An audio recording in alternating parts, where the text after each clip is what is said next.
Well, hello again. This is your old pal. What's my name again? Chris, that's my name. It's getting a bit like that. I'm at day 10. Day 10 of being in lockdown. I know some of you around the world are staring down the barrel of it's like 21 days or 4 weeks in isolation.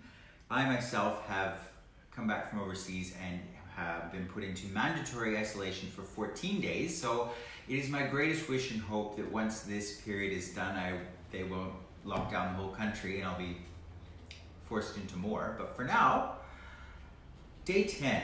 And as part of that period, I have been making these videos to engage with you guys out there and stay creative and positive and doing things that I don't necessarily always get time for. So some of you will know, and if you watched the last video I did, I'm a passionate collector of sterling silver in particular, and if not silver, more specifically, the sterling silver made by the firm Tiffany Co. Now, we all know Tiffany Co. from the Little Blue Box and Breakfast at Tiffany's, movies like that. As I say, it's an iconic brand that we all know one way or the other, even if we haven't necessarily ever been into a Tiffany store or bought things. But I'm going to share with you today my collection of Tiffany silver and hopefully give you some information about the history of the company and some of the different periods that informed how they designed. So just to start things off, the Tiffany & Co company started not as Tiffany & Co, but as Tiffany & Ellis. And it was founded in 1837 on Broadway in New York. And it was not a jeweler, and it also didn't produce silver at the time. They made what was called fancy goods and stationery. And really, to be more accurate, they didn't really make anything. They retailed products from other countries or other places in their store. And despite the fact that America at the time was in quite a big recession, they actually did really well. They founded it with $1,000 that Tiffany and Young borrowed from their fathers and founded this business. As they went along in the early years of their history, they started bringing in more products from other people and actually made silver one of their mainstays quite early on in about the 1850s. But again, they weren't actually making it. They were buying things from other really popular and very talented New York silversmiths for the most part. They did bring in silver from England or from Asia at different parts in their history, but to start with, they were really quite New York based. And that was part of their design philosophy, I guess you might want to call it. They were looking for things that really typified an American aesthetic, not a European, and particularly not an English aesthetic, as this was still about 70 years after the War of Independence, and people would still have that memory in their mind and quite pointedly want to be American and not look to countries like England for the standards of style and taste, luxury and beauty. So they did. So my collection here started with this little bowl. This little bowl was the first piece of silver that I ever bought. I bought it and a pair of salt and pepper open servers. And this was made by the Tiffany & Co company probably after the 1960s, and I'll tell you more about that later, how I know that. This though is called a Revere bowl. And why? Because the great Paul Revere, who warned the Americans of the pending arrival of British soldiers, was also a silversmith. And the original design of this bowl was actually designed by Paul Revere. So he was a messenger, but he was also a silversmith. Now, a lot of silversmiths out there have done a variation or their own particular version of this bowl.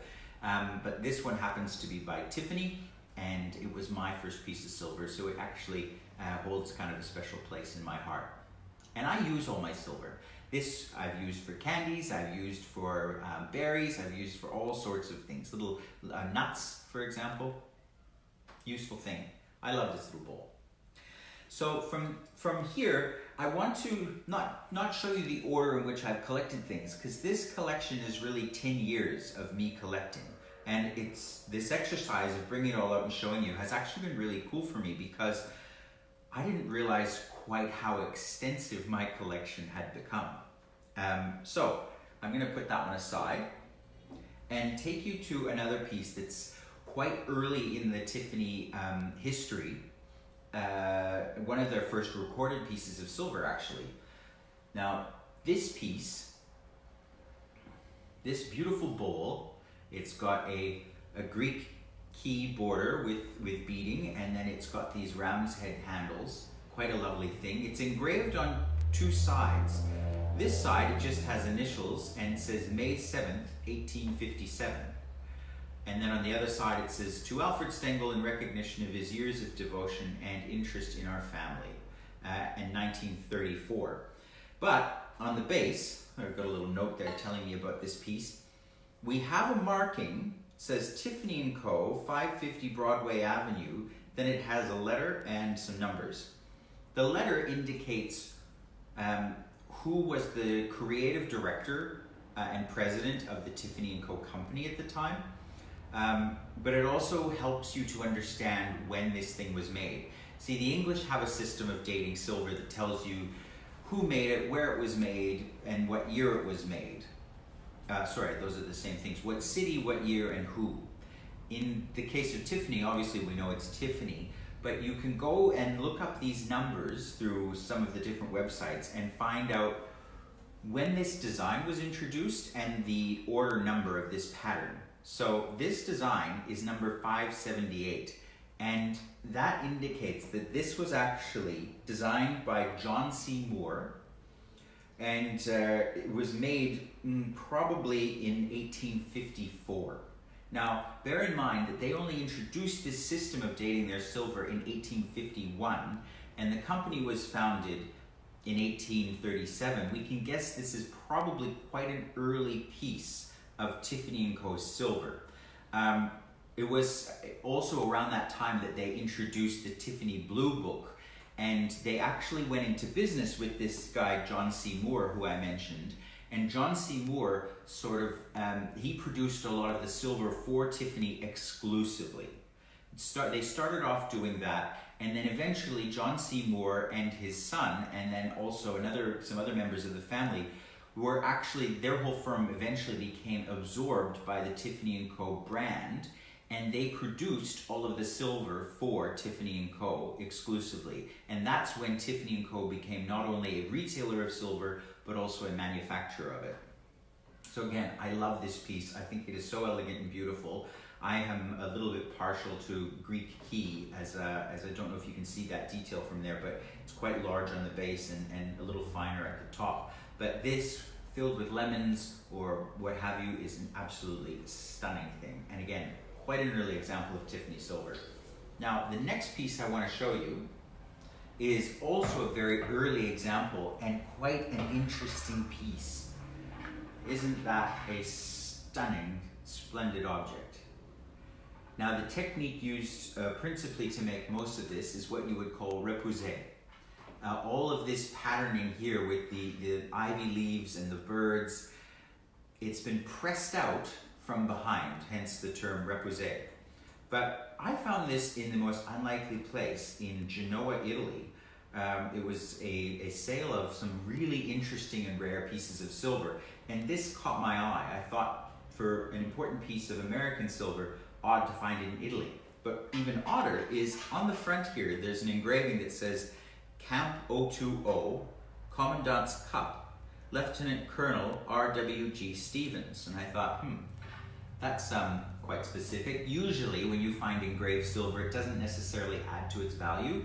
And in the case of the bull prior, it's just initials, or it's thanks for all your hard work, that kind of thing. But I found this engraving quite interesting. So I looked up Camp 020, and it turns out that Camp 020 was actually a MI5 British intelligence base outside of London, and what it was known for was that, well, the gentleman in question here, the commandant as he was self-styled, he was famous for interrogating German prisoners of war and converting them to double agents at record numbers using non-violent techniques.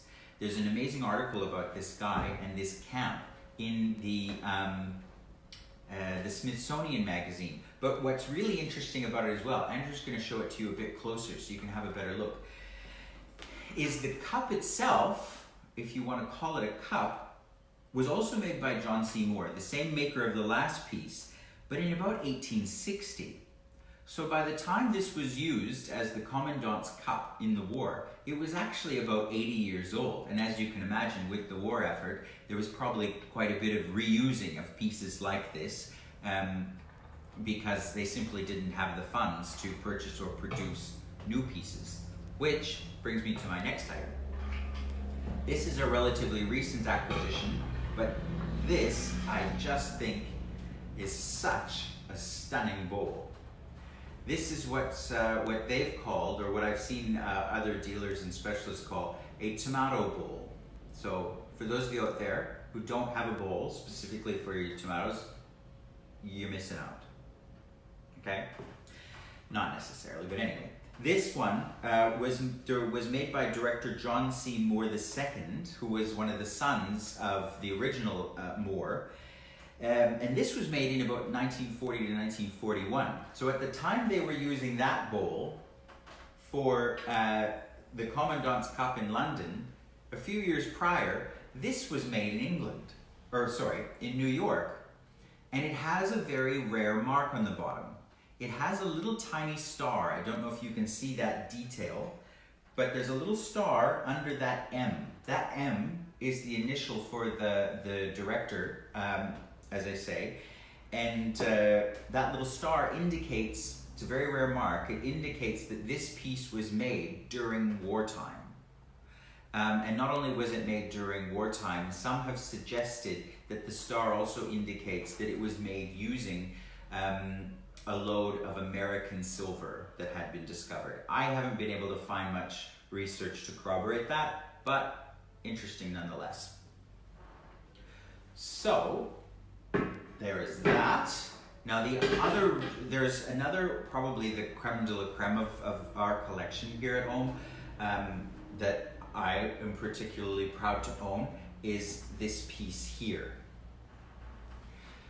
This, to me, is a triumph of design. As you can see, it's very Japanese in style, almost like a shoot of bamboo, and you've got it decorated with birds and this bamboo pattern for the feet. And it is very Japanese in style because it's part of what we refer to as the aesthetic movement. Now, the aesthetic movement was a period of art history, particularly in the late 19th century, starting close to when this was made. This was made by Edward Moore. Not all the directors were named Moore, but a lot of them were related by family, because as I say, the Moore company of silversmiths was absorbed into the Tiffany brand, and the Moores basically stayed as part of Tiffany and Company until the 1950s, when also the Tiffany Company left the brand. The Moores were in charge of the silver design and production, and Mr. Tiffany was more of the business mind for the brand. He saw quality and basically brought it into the store to sell. He wasn't necessarily the greatest of designers himself, but he had a great business sense. Now this piece, I was very excited to find. There's a wonderful book out there called Magnificent Tiffany Silver that the Tiffany brand introduced, I think maybe in the 1990s or maybe early 2000s. Wonderful table book if you're interested. And I actually found, there was a tiny little picture, I found this vase in the book, in the display that they had set up for the World Fair in Philadelphia in 1876. So we know that Edward Moore was the director of silver from 1873 to 1891, so smack dab in the middle of his career, he made this. Very rare thing. The design was unveiled at the World's Fair, and I just think it's an amazing, I mean, obviously it's an exhibition quality piece, really quite a special thing. So, moving on to rare and unusual pieces, brings us to this. Now, these pieces that are not solely silver are really rare, very hard to come by. They call them mixed metal pieces, and as you can see, this one is sterling bodied, but they've used copper to create this pattern of leaves throughout. I mean, it could be leaves. I actually wonder if it's sort of Egyptian inspired or maybe Native American.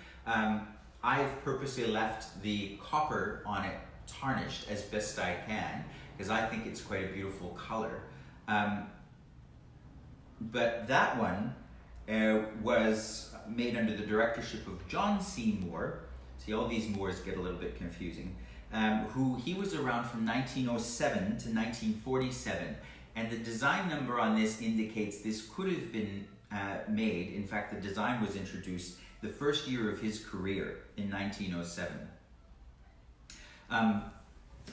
The last piece that I showed you, this Japanese-inspired vase,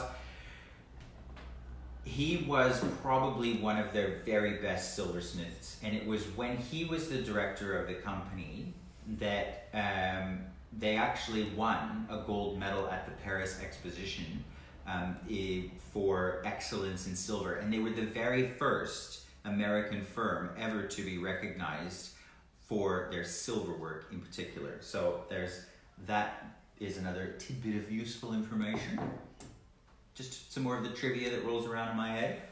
Now, another designer that I want to look at, who is one of my absolute favorites and quite a bit later in the company's career, is Elsa Peretti. So Elsa Peretti is an Italian designer who started working with Tiffany Co on their designs in the maybe late 1950s. That could be wrong. It could be the 60s. These pieces were originally designed in the 1960s. Again, could be 70s. I'm a little foggy on all the dates. I'm just happy to talk about somebody who's not called Moore. This little piece here that I'm bringing out now is a little salt dish with cobalt blue enameling, and this one is the newest addition to our collection. We walked into the Tiffany Co shop in Italy and purchased this. The Italians are quite proud of Elsa Peretti as a designer, as she is obviously Italian, and she produced some fabulous jewelry design, but also silver pieces like this. Not only did they produce these in silver though, they also produced them in glass and terracotta. Actually, they're quite stunning in terracotta.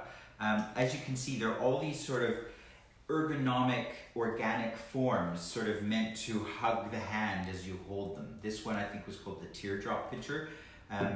This one, I can't remember if there was a name associated with it, but this is a very rare design. I've had this before at our shop here in Brisbane in terracotta, but the silver is quite a rare find.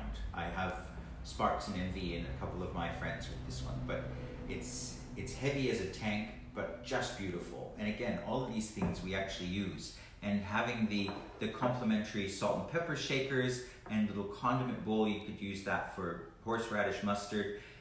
The beauty of it being enameled on the inside as well is salt is extremely corrosive to silver, as some of you may know, but with the enamel, it's not going to do the damage because there's that buffer. Plus it's beautiful.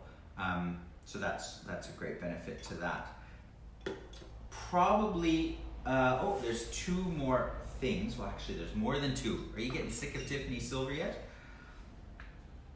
I have just a few more left. I showed you the other day. Oh, you want to show them? Okay, let's show them all these things. That one needs a little polish. Don't judge me. Isn't it beautiful? Like I say, very organic lines. She was really famous as well, Elsa Peretti, for the bone cuff it was called. It was sort of an amorphous piece of metal. They did it in silver and gold, and it's such a stunning, iconic design. This was a cocktail shaker, obviously, just sort of slides off. I showed you making a quarantini in it the other day, and this was made under the directorship of William T. Tusk, and he was director of silver from 1956 to 1965. After 1965, they discontinued putting the letter for the director of the company's name, and they stopped actually adding some of the numbers as well eventually. But this is a great example of 1950s, 1960s design, again in sterling silver, and I just thought that simplicity of form was absolutely so elegant and so just beautiful. And we happen to have a 1940s cocktail bar, and it really sort of blended in nicely with the look. Do you want to have a look at that one?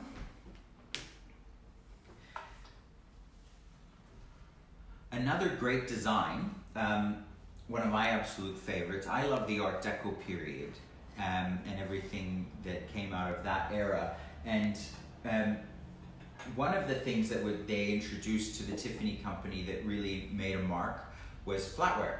And I want to show you a little pattern of spoon that I quite love. These are called the Century pattern. And they were unveiled in 1937, 100 years after the company was formed in 1837.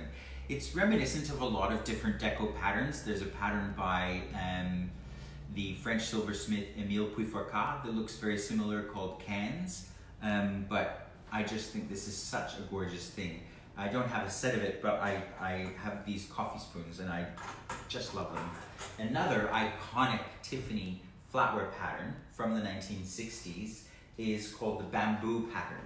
And I happen to have a set for not a great deal of pieces, but a set of it in gold gilt here. Obviously called bamboo because it looks like bamboo. Now when I say gold gilt, it's still sterling silver throughout, but they've added a coating of gold onto the top of it, which the beauty of that is it gives a different look to the table, but also doesn't require the same kind of polishing. It doesn't tarnish, and the silver under it doesn't burn from whatever it is you're eating. Great for eggs. Eggs burn silver like nobody's business. The one thing I will say about this pattern though, as much as I love it and I love the design, some people find the 3-tine fork a little bit irritating to actually eat with, as things can sort of fall off your fork, but I just love this pattern. It's such a coup for me to get a set of it. And more than that, to find a set of candlesticks. I've got 4 of these candlesticks, similarly in a bamboo pattern. I don't know that these were made exactly to complement the flatware, but I presume so. And obviously this version is not gilded in gold, but it is Tiffany silver from the period where they'd stopped using the date letter, and complements the set beautifully. I don't mind mixing metals. I'm one of those people. Maybe you don't agree, but hey. And there's just a couple pieces left here to show you in my burgeoning collection of Tiffany silver. This little fork is quite a sweet thing and really shows how decorative some of American design can be, but in particular Tiffany. This is actually a fork for a youth or a child, and it's from a series they did of nursery rhymes, and this one is Little Bo Peep, modeled on the front and back, which obviously takes a lot of work and just beautifully designed in my opinion. That would have been made probably in around between 1905 and 1910. So what the English would call the Edwardian period. Now, the last thing I'm going to show you, I already talked about 2 days ago, but I want to show you them all polished up. And these are the Frank Lloyd Wright designed candlesticks produced by Tiffany, originally from the Imperial Hotel in Tokyo. In 1921 was when the pieces were originally designed. These were made later. These were made in the 1980s after Frank Lloyd Wright's death, but with the permission of the Frank Lloyd Wright Foundation. They made tureens, and they made a set of china. There was all sorts of different things that were produced, and Tiffany produced these in sort of retrospect from that original design. Again, very rare things. I've never seen another set of the tall candlesticks like this. Of course, there must be some out there. I have seen the shorter version and the crystal version, but rare and beautiful all the same. So that is my Tiffany talk for you, boys and girls, and a preview of our collection and some of my favorite pieces of Tiffany that I've collected over the years. One other thing I want to share with you, some people have asked, how do you polish your silver? There's lots of different ways. A couple of things I will say. There are things you can buy in the supermarket like Silvo. Please don't use it. It is so abrasive, it really scratches the surface of your silver, and if you want it to last, I don't recommend it. It's one of the reasons why with this bowl I don't polish it much. I mean, it's quite new, I've only had it about a week, but you'll see areas where it's been over polished and the copper has worn through just straight to the silver. I want to avoid that. So I'm not polishing that very much. And I will probably avoid the copper because, as I said, I think it's more beautiful with the contrast of the metal.